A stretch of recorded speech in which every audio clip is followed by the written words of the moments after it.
Bonjour et bienvenue dans cette vidéo sur l'initiative Gaia-X. Je suis Olivier Barrault, architecte en charge de la Business Unit Services financiers, banque et assurance chez IBM. Je me suis récemment intéressé à l'impact de Gaia-X pour mes clients. Aussi, je vous propose un premier aperçu de ma compréhension de cette initiative franco-allemande qui vise à bâtir un écosystème digital souverain.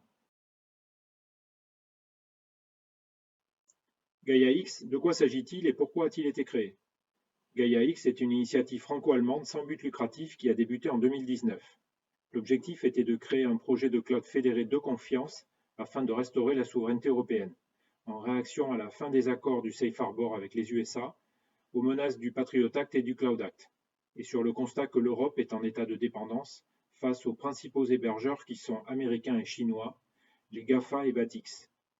L'objectif de Gaia-X, c'est de créer un espace d'échange de données et de services partagés permettant de restaurer la souveraineté européenne sur les données et le droit à l'autodétermination. Ce cloud devra être indépendant, sécurisé et de confiance, transparent, interopérable et garantir la protection des données partagées par les participants. Gaia-X, qui sont ces participants? Ce sont 22 membres fondateurs répartis à parts égales entre acteurs français et allemands. Les banques centrales comme la Bundesbank ou la Banque de France, des acteurs institutionnels comme la Caisse des dépôts, les instituts de recherche comme le Fraunhofer Institute ou l'Institut Mines Telecom, des acteurs privés, finances, secteur public, industrie, comme BMW, DocaPost ou EDF. Enfin, des éditeurs, des intégrateurs et des cloud service providers. On y trouve SAP, Dassault Systèmes, Deutsche Telekom, Orange, Atos ou OVH. Et 160 participants en cercle 2, les participants internationaux, qui ont rejoint l'initiative mais n'ont pas le droit de vote. La première conférence plénière Gaia-X a eu lieu mi-octobre. Y ont participé OVH, mais aussi les cloud service providers majeurs qui ont fait des déclarations d'intention, Microsoft, AWS, Google et IBM. À ce sujet, je vous invite à voir le replay sur leur site, et notamment celui de Hilary Hunter qui a représenté IBM et mis en avant nos atouts et nos différenciateurs.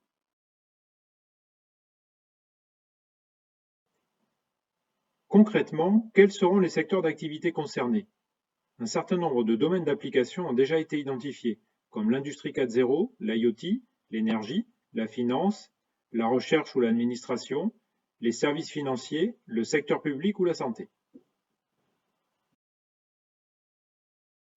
Spécifiquement sur le secteur finance, la plupart des grandes banques françaises se sont associées à l'initiative, par exemple BNP, BPCE, Société Générale ou Crédit Agricole. Dans son allocution, le CEO de la Caisse des dépôts, Olivier Sichel, a cité 5 initiatives prioritaires qui vont être développées pour le secteur financier. Ces initiatives se basent sur la création de plateformes d'innovation et la conformité par design. Il s'agit des nouveaux usages bancaires, de la GED intelligente, de la gestion de l'identité numérique et du consentement et la e-privacy, des services de prévention de la fraude et du risque dans lesquels on pourrait trouver l'AML et la lutte contre le blanchiment et financement du terrorisme, enfin des services de gestion du risque financier. Dans le détail, plusieurs chantiers ont été définis dans Gaia-X. En voici l'aperçu. Le premier consiste à identifier les cas d'usage par secteur. Le deuxième se focalise sur les aspects techniques avec 5 sous-chantiers. Bâtir un multi-cloud fédéré et de confiance en utilisant les principes de la gestion d'identité, IAM, et de sécurité autour des PKI. Créer un catalogue de services partagés entre les participants, à la manière de ceux des cloud providers. Créer des espaces d'échange de données, de modèles big data et d'applications analytiques et de gouvernance. Garantir la conformité en définissant des outils d'accréditation, d'onboarding et de contrôle de traçabilité. Et enfin, un portail utilisateur fédérant l'ensemble des services disponibles. Le troisième chantier concerne quant à lui les requirements transverses du socle. Je vais vous détailler les 2 premiers cas d'usage concrets. Le premier concerne la création d'une architecture de référence pour le partage des données entre les banques, les institutions financières, l'écosystème des fintechs et de la recherche. Il s'agira d'espaces d'échange de données, de modèles big data et d'applications analytiques et de gouvernance, basés sur des rôles et des droits d'usage. Pour cela, il est envisagé de réutiliser le concept de Financial Big Data Cluster allemand.